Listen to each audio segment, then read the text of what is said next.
శ్రీకృష్ణ పరబ్రహ్మణే నమః. నిన్నటి పారాయణంలో మనం అమ్మవారు గుడికి వెళ్ళి అక్కడ అనేక మంది ముత్తైదువులకి మంగళసూత్రాలు, చెరుకు కర్రలు, అప్పాలు పంచడం వరకు తెలుసుకున్నాం. ఆవిడ సనాతనులైన పార్వతీ పరమేశ్వరులను నేను మదిలో నమ్ముకుని ఉన్నాను. మీరు ఇద్దరూ కూడా సనాతనముగా ఆది దంపతులు. అమ్మా, నీవు తరగని ఐదవతనంతో ఉన్నావు. అలా నన్ను కూడా ఐదవతనంతో నిలబెట్టవా? ఓ ఈశ్వరి, నీవు దయకు సముద్రము వంటివి దానివి. కృష్ణుని నాకు భర్తగా చేయవలసినది. నిన్ను నమ్మిన వాళ్ళకి ఎన్నటికీ నాశనం అన్నది లేదు, రక్షించి తీరుతావు అంది. తాను చేసిన ఆరాధనకు కృష్ణుడు వచ్చి తీరుతాడని తలంచింది. రుక్మిణీదేవి సౌందర్యమును చూసిన ఎందరో రాజులు తట్టుకోలేక తమ తమ రథముల నుండి కింద పడిపోయారు. రుక్మిణీదేవికి రథంలో నిలబడి పట్టుపీతాంబరం కట్టుకుని ఎడంచేతితో అలవోకగా పగ్గములు పట్టుకుని చిరునవ్వుతో రుక్మిణీదేవి వంక చూస్తూ నవ్వుతూ నిలబడిన కంభుకంఠుడైన పరమాత్మ దర్శనమైంది. పగ్గములు విడిచిపెట్టాడు, రథమును దిగాడు. శరణాగతి చేసిన వారి కోసం తానే దిగి వచ్చి నడిచి వచ్చాడు.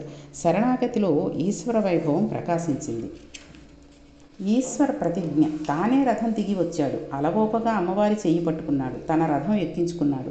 ఇంతమంది వాళ్ళిద్దరినీ చూస్తూనే ఉన్నారు. ఎవరికీ స్పృహ లేదు. రథమును తోలుకుంటూ వెళ్ళిపోతున్నాడు. ఆ తరువాత వీళ్ళందరికీ స్పృహ వచ్చింది.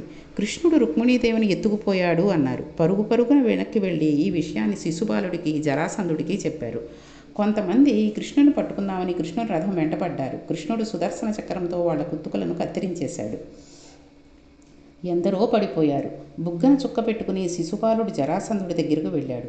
పక్కన ఉన్న స్నేహితుడు తనని ఉద్ధరించేవాడే ఉండాలి. జరాసంధుడు అన్నాడు, శిశుపాల, నీవు చాలా అదృష్టవంతుడివి. కృష్ణుడి దగ్గరికి వెళ్ళి చచ్చిపోకుండా వెనక్కి వచ్చేసావు. పెళ్ళి ఆగిపోతే ఆగిపోయింది, మరొక భార్య దొరుకుతుంది, బ్రతికానని సంతోషపడు అన్నాడు. జరాసంధుడిని నమ్ముకుంటే ఇలాంటి కబుర్లే చెబుతాడు. ఒక రుక్మి మాత్రం ఒక గోపాల బాలుడు తన చెల్లిని అపహరించడం ఏమిటని అపారమైన ఆవేశంతో కృష్ణుని రథం వెంటపడి, మా సరివాడవా, మా పాప కొనిపోవా, ఏ పాటి గలవాడ ఏది వంశ, ఎందు జన్మించితి వెక్కడ పెరిగితివి, ఎయ్యది నడవడి ఎవ్వరెరుగు, మానహీనుడవీవు మర్యాదలెరగవు, మాయగైకుని కాని మలయరావు, నిజరూపమున శత్రు నివహంబపై పోవు, వసుదేశుడవు గావు వావిలేదు, కొమ్మ నిమ్ము నీవు గుణరహితుండవు, విడువు విడవేవి విలయకాల, శిఖా సమాన శిలీముఖముల గర్వమెల్లగొందు కలహమందు. రుక్మి తెలియకుండానే స్తుతి చేస్తున్నాడు ఇందులో. నువ్వు గోపాల బాలుడివి, ఎక్కడో పుట్టినవాడివి, ఆలమందల వెనకాల తిరిగినవాడివి. నీకు మా పిల్ల కావాల్సి వచ్చిందా? మా పిల్లని ఎత్తుకుపోతావా? నిలు కృష్ణ, నిన్ను ఇప్పుడే తుదమిట్టిచ్చేస్తాను అని వస్తున్నాడు. కృష్ణుడు చూశాడు. రుక్మి తనను ఇంత నింద చేస్తున్నాడు, కానీ అది స్తుతిపాఠం అయిపోతుంది. నిజంగా పరమాత్మకు జన్మమేమిటి, పరమాత్మకి కులమేమిటి, వంశమేమిటి, ఇది తెలియక వెర్రివాడు ప్రలపిస్తున్నాడు. కృష్ణ పరమాత్మ ఒక్కసారి సుదర్శన చక్రం చేత్తో పట్టుకుని సంకల్పం చేస్తున్నాడు. అసలు కన్నులమ్మట నీరు పెట్టవలసిన అవసరం లేక తన కడగంటి చూపులతో లోకమునకు ఐశ్వర్యం ఇవ్వవలసిన శ్రీ మహాలక్ష్మి తన తోడబుట్టినవాడు మరణిస్తాడేమోనని ఇంకా పెళ్లి కాకుండానే కృష్ణుడితో వెడుతున్నది. భయపడిపోయి వణికిపోతున్న శరీరంతో ఆయన కాళ్ళు పట్టుకుని కళ్ళ వెంబడి నీళ్లు కారిపోతుండగా, ఈశ్వర, నా అన్నకు ప్రాణభిక్ష పెట్టు అని ఆయన పాదములు పట్టుకుంది. అప్పుడు కృష్ణుడు, వీనికి ప్రాణము తీసినంత పని చేస్తానని కిందకి దిగి కత్తి తీసి రుక్మి తల పట్టుకుని పాయలుగా తల, గెడ్డం, మీసం గురిగేసి వదిలిపెట్టేశాడు. వాడు గుంజుకుంటుంటే కృష్ణుడు తనపై ఉత్తరీయమును తీసి రుక్మిని బండికి వేసి కట్టివేసి రుక్మి తలగొరిగి విరూపుని చేసి వదిలేశారు. రుక్మిణీదేవి చాలా బాధపడింది. బలరాముడు వచ్చి ఓదార్చాడు. అప్పుడు కృష్ణుడు, ఏదో హాని జరుగుతుందని అనుకోవద్దు. అదిగో బలరామునితో యాదవ సైన్యం వచ్చేసింది. నీవు బెంగ పెట్టుకోవద్దు. ఈ శత్రు సైన్యం అంతా తెగటారిపోతుంది. నువ్వు సంతోషంగా ఉంటావు, హాయిగా వివాహం చేసుకుంటావు. రుక్మిణి, బెంగ పెట్టుకోవద్దు అన్నారు. తదనంతరం రుక్మిణి కృష్ణుడు హాయిగా ద్వారకా నగరాన్ని చేరుకున్నారు.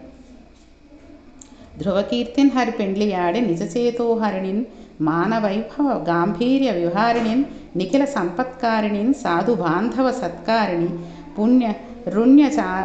పుణ్యచారిణి మహాదారిత్య సంహారిణిన్, సువిభూషాంబరధారిణిన్, గుణవతి చూడామణిన్ రుక్మిణిన్. ఆ రోజున కృష్ణుడు రుక్మిణీదేవిని పెళ్లి చేసుకున్నాడు. మంచి పట్టుపుట్టం కట్టుకున్నది, దరిద్రమును నాశనం చేయగలిగినది, ఇంటికి వచ్చిన బంధువులను, స్నేహితులను ఆదరముతో చూడగలిగినది, పుత్ర పౌత్రాభివృద్ధిగా వంశమును పెంచగలిగినది, చక్కటి చిరునవ్వుతో అందరినీ ఆదరించే స్వరూపం ఉన్నది, మంచి గుణములు కలిగినది అయిన రుక్మిణీదేవిని కృష్ణుడు ద్వారకా నగరమునందు పెద్దలందరి సమక్షమున వివాహం చేసుకున్నాడు. ఇక్కడ మనకి చెప్పకనే చెప్తున్నారు పోతన గారు ఎటువంటి భార్యను ఎంచుకోవాలి అన్నది. ఇంటికి వచ్చిన బంధువులను స్నేహితులను ఆదరముతో చూడగలిగినది. తండ్రి మామగారి స్నేహితులు కానీ భర్త స్నేహితులు కానీ వచ్చారు అంటే వాళ్ళకి వచ్చిన తర్వాత కాసిన మంచినీళ్ళు కావాలో కాఫీ కావాలో భోజనానికి వస్తారు అనేది చూసి ఆవిడ ఆ వచ్చిన కోడలు కాస్త చూస్తూ ఉంటే వీళ్ళకి కూడా ఆ ఇంటి ఐశ్వర్యం నిలబడుతూ ఉంటుంది. అంతేగాని తన భర్త విషయం కానీ తన మామగారినే చూడని మనిషి మామగారి స్నేహితులని భర్త స్నేహితులని ఎక్కడ చూస్తుంది? కాబట్టి అటువంటి పిల్లని కాకుండా ఎప్పుడూ చక్కటి చిరునవ్వులతో అందరినీ ఆదరించే స్వరూపం కలిగినటువంటిది, మంచి గుణములు కలిగినటువంటి కోడలని ఎంచుకుని వివాహం చేసుకోవాలి. కాబట్టి ఈ రుక్మిణీ కళ్యాణంలో మనం వివాహం చేసుకున్నంతటి వరకు తెలుసుకున్నాం. ఆ శ్రీ మహాలక్ష్మియే రుక్మిణీదేవి. ఆవిడ పక్కన కృష్ణుడు కూర్చుంటే ఆవిడ మన మొరలు వినిపిస్తుంది, దయాశాలి అయి మనల్ని రక్షిస్తుంది. ఇంకా మనకేం కావాలి? మనం అందరం భయములను వదిలిపెట్టి పరమ సంతోషంగా ఉండవచ్చు. ఇలా ప్రజలందరూ భావించారని సుఖయోగేంద్రుడు పరీక్షితుకు రుక్మిణీ కళ్యాణ గాథ వినిపించాడు. అక్కడ ఉన్న పరిజనం కూడా ఎంతో ఆనందంతో నిజంగా చతుర్ముఖ బ్రహ్మగారు ఎంత గొప్పవారో, కృష్ణుని కోసం రుక్మిణిని పుట్టించాడు, రుక్మిణి కోసం కృష్ణుణ్ణి పుట్టించాడు, వీరిద్దరూ దంపతులయ్యారు, ఎంత అందంగా ఉన్నారో. అయితే ఈమె తండ్రి ఈమెను శిశుపాలునికిచ్చి వివాహం చేయాలి అని అనుకున్నాడు కదా. ఆ వివాహం అవ్వకుండా ఆ శిశుపాలుడిని అడ్డం తొలగిపోయి కృష్ణుడు ఈవిడ పక్కన చేరడం వలన మాకెంతో పుణ్యం సంపాదించుకున్నాం, మేము ఈ జంటను చూసి ఎంతో పొంగిపోతున్నాం, ఈ జననీ జనకులు ఇద్దరూ సింహాసనం మీద కనబడాలని కోరుకున్నాం, ఆ రకంగానే జరిగింది అని ఆ జనులందరూ ఎంతో ఆనందపడిపోయారు. ఈ రుక్మిణీ కళ్యాణంలో మనం తెలుసుకోవాల్సిన ఇంకొక విషయం ఏంటంటే, ఈ పెళ్లి కూతుర్ని చేసినప్పుడు మనం సర్వసాధారణంగా ఇక్కడ ఏమేమి ఇవ్వాలి? పెళ్లి కూతురిని చేసినప్పుడు చెరుకు కర్రలు, అప్పాలు, మంగళసూత్రాలు అవన్నీ పంచిపెట్టాలి, ముఖ్యమైనవి అని. కనీసం ఇందులో కాకపోయినా కాస్త ఒక జాకెట్ ముక్క, కొన్ని శనగలు, తాంబూలంలో అరటిపళ్ళు పెట్టి ముత్తైదువులకు ఇప్పించాలి. అంతేగాని పెళ్లి కూతుర్ని చేస్తున్నారని తెలియగానే బ్యూటీ పార్లర్లకు వెళ్ళిపోయి అక్కడ అన్నీ చేయించుకోవాల్సినవి చేయించుకోవడం, ఆ తర్వాత ఇంకా ఎక్కడ లేనటువంటి అన్నిటినీ తీయించేసుకోవడం, ఇలాంటివన్నీ చేయడం, తర్వాత ఏమిటో ఫోటోలని, మ్యూజికల్ నైట్లని, అవన్నీ కాకుండా సాంప్రదాయాన్ని మర్చిపోకుండా మనం ఆడపిల్లని పెళ్లి కూతుర్ని చేసినప్పుడు చక్కగా ఇవన్నీ పంచిపెట్టించి గౌరీ పూజ చేయించి అమ్మవారి ఆశీస్సులు ఎప్పుడూ ఆ పిల్ల మీద ఉండి ఆవిడ మంగళసూత్రాలు ఎప్పుడూ ఉండేటట్టు, ఆ భార్యాభర్తలిద్దరూ ఎంతో ఆనందంగా గడిపేటట్టు చేయగలగాలి అంటే ఈ రకమైన పద్ధతులను పాటిస్తూ ఉండాలి. కాబట్టి తప్పకుండా అందరూ కూడా ఆ రోజున ఆ గౌరీ పూజ కుంకుమతో అమ్మవారిని పూజ చేస్తూ నమ్మితి నామనంబున సనాతునులైన ఉమామహేశులన్ మిమ్ము పురాణ దంపతుల మేలు భజింతు కదమ్మ, మేటి పెద్దమ్మ దయాంబురాశివి కదమ్మ, హరింబతి చేయుమమ్మ నిన్ను నమ్మిన వారికెన్నడు నాశనము లేదు కదమ్మ, ఈశ్వరి అన్న పద్యాన్ని అన్న శ్లోకాన్ని చదివించాలి. ఒకవేళ వాళ్ళు తెలుగు రాని వాళ్ళు, చదవలేని వాళ్ళు అయితే వచ్చిన పెద్దవాళ్ళు ఎవరైనా ఉంటే పక్కన ఉండి చదివించినా అది విన్నా కూడా సరిపోతుంది.